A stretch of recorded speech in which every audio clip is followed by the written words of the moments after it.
ስላሴ ጾታ ከሌላቸው ለምን ቅድስት ተብለው ተጠሩ? ለምን ቅድስት ተብለው ተጠሩ? ቅድስት ምክንያቱም የሚያመለክተው የሴትን ነው የሚል ነው። ሌላም ድንገት ካስታወስኳችሁ በጣም መዝሙር ወረብ ላይ የሐምሌ 7 የሐምሌ ስላሴ አቡን አለ። በአብዛኛው የቤተክርስቲያን ሊቃውንት መሪጌቶች የሚያውቁት ነው፣ ካህናት የሚያውቁት ነው። ሐምሌ 7 ሐምሌ ስላሴ ላይ አቡን የሚባል በሶስት ሀሌታ የሚዜም አለ። እዛ ላይ ያለ ቃል በጣም በብዙ በወረብ ትሰሙታላችሁ። በጣም የተለመደ መዝሙር አለ ስላሴ የሚል እንደዚህ በዚህ ዜማ ያለ ዝማሬ አለ። ትትረመም ወተትነከር የሚል ሰምታችኋል አይደል? አሁን እሱን ምን ማለት ነው? ምን ማለት ነው? አሁን በአቡኑ በመዝሙሩ በዝማሬው በተለያየ መንገድ የምናነሳው እዚህ ጋር ስላሴ ትትረመም ወትትነከር የሚለው ቃል የሚያሳየው የሴት አንቀጽ ነው። የሴት አንቀጽ ነው። አሁን ስላሴን በሴት አንቀጽ ስንጠራ አሁን እዚህ ላይ ትላንትና ስነግራችሁ የነበረው አሃዱ አብ ቅዱስ፣ አሃዱ ወልድ ቅዱስ፣ አሃዱ ውእቱ መንፈስ ቅዱስ እያልን አንተ አቡነ ዘበሰማያት እያልን አንተ ብለን የምንገልጸው ልክ እንደ መስቀሉ እንደነገርኳችሁ፣ እንደ ፀሐይ እንደነገርኳችሁ፣ እንደ ነፋስ እንደነገርኳችሁ ጾታ ኖሮ አይደለም፣ በጾታ ይነገራል ማለት ነው። በሩን ዝጋው ሲባል በጾታ ተነገረ እንጂ በሩ ጾታ ኖሮት አይደለም። መስቀሉን ተሳለምሁ ስትሉ ጾታ ኖሮት ሳይሆን በጾታ ተነግሮ ነው። ስለዚህ ስላሴ ትትረመም ወትትነከር የሚል ቃል አለ። ትርጉሙን በኋላ ላይ እነግራችኋለሁ ምን ማለት እንደሆነ። አሁን ወደ ዋናው መነሻ ስንገባ ቅድስት ስላሴ ብለን ስንጠራ ቅድስት ስላሴ ብለን በምንጠራበት ጊዜ ምንድነው የምንለው? ሴት አንቀጽ ነው። ልክ ነው። ቅድስት ነው። ቅድስት ለሴት ነው። ለወንድ ሲሆን ምንድነው? ቅዱስ ነው። ስለዚህ ቅድስት ስላሴ ስንል ቅድስት የምትለዋ ትርጉሟ ብዙ ሰው ይሳሳታል። አንዳንድ ጊዜ አንዳንድ መምህራንም ሲናገሩት በትክክል ሳይገልጹት ሲያልፉት እሰማለሁ። በጣም አስተውሉ። የአብ ጸጋ የወልድ ቸርነት የመንፈስ ቅዱስ ኅብረት አንድነት አሁንም ይደርብን። ሚስጥር ገላጭ መንፈስ ቅዱስ በእኔ በባሪያው በእናንተም ይደር። እመቤታችን ከኛ ጋር ትሁን። የልባችሁ ሐሳብ ይፈጸም። የሚያስጨንቃችሁ ከእግራችሁ በታች ይውደቅ። መንፈስ ቅዱስ በእናንተ ላይ እንደ ልብስ ይሁን፣ እንደ ዝናብም ይውረድ። በልባችሁ ይጻፍ፣ በአይምሯችሁ ይቅረጽ። አሜን ይሁንልን፣ ይደረግልን። ቅድስት የሚለውን ቃል ለማወቅ የቅድስት የሚለው ቃል መነሻ ግሱ ምንድነው የሚለው ነው። ቀለል አድርጌ ስለምነግራችሁ በእርግጠኝነት ይገባችኋል። እግዚአብሔር ደግሞ ይግለጽላችሁ። ግዕዝ ቨርብ ግስ ሁልጊዜ ግሱ የሚነሳው በሶስተኛ መደብ ነጠላ ቁጥር ነው የሚነሳው። ሁልጊዜ በሶስተኛ መደብ ነጠላ ቁጥር ጾታ ወንድ ግዕዝ ግስ ቨርቡ የሚነሳው ከዛ ነው። ፈርስት ፐርሰን አይደለም፣ ሰከንድ ፐርሰን አይደለም፣ አንደኛ መደብ ሁለተኛ መደብ አይደለም። ይሄ የቋንቋ ትምህርት ነው። ግዕዝ እንማራለን ብያችኋለሁ። ሰርድ ፐርሰን ጀንደር ሜል፣ ነምበሩ ደግሞ ሲንጉላር ነው።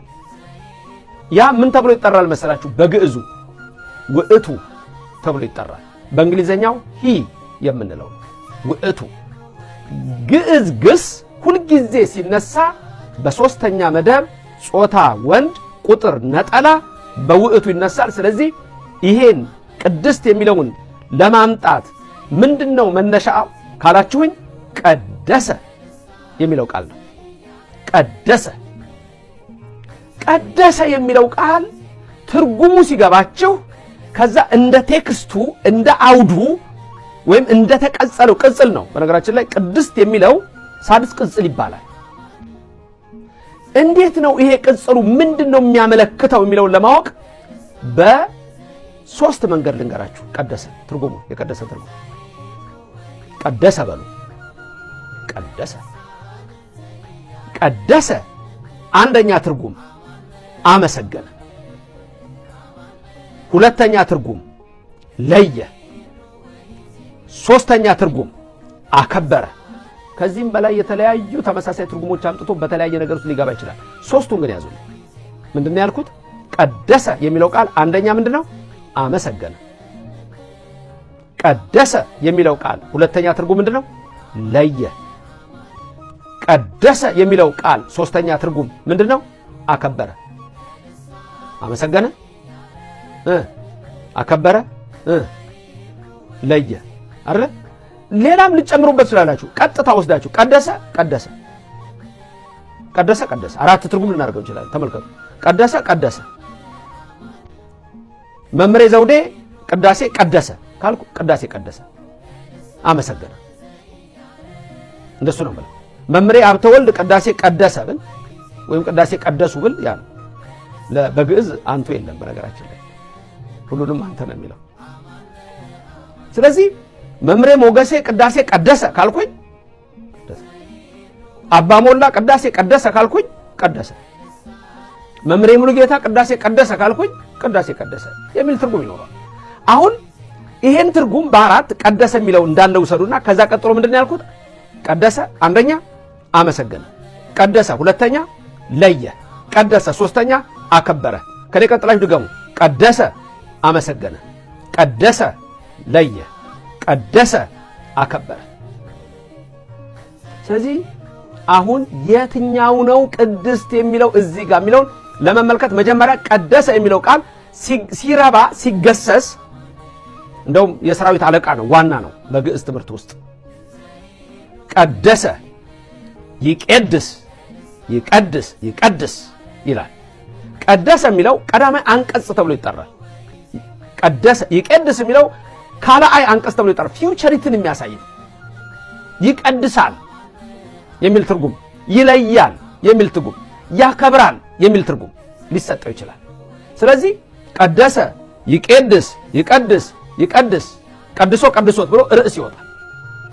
ከዛ ወደ ሳልስ ቅጽል ይሄዳል። የግዕዙ አካሄድ ነው። ወዴት እንደመጣ ብቻ ልንገራችሁ እንጂ ስለዚህ አሁን አትጨነቁ። ዝም ብላችሁ ስሙት። ቅዱስ የተመሰገነ፣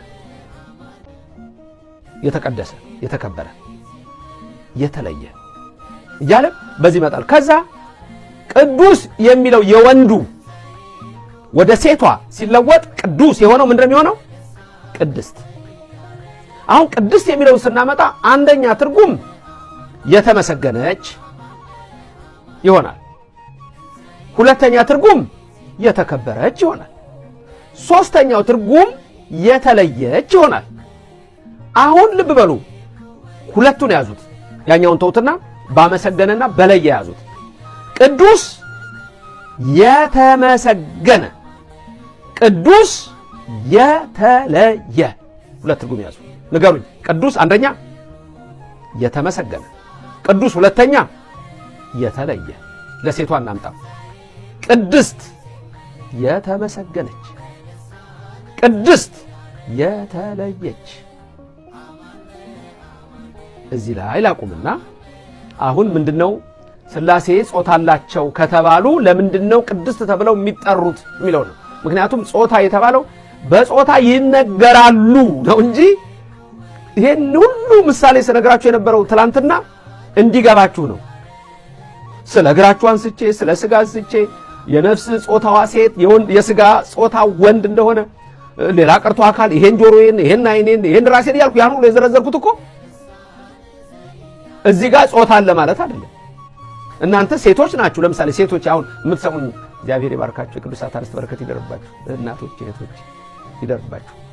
እናንተ አሁን ለምሳሌ እግራችሁን እግሬን አመመኝ ስትሉ እግራችሁ ጾታ አለው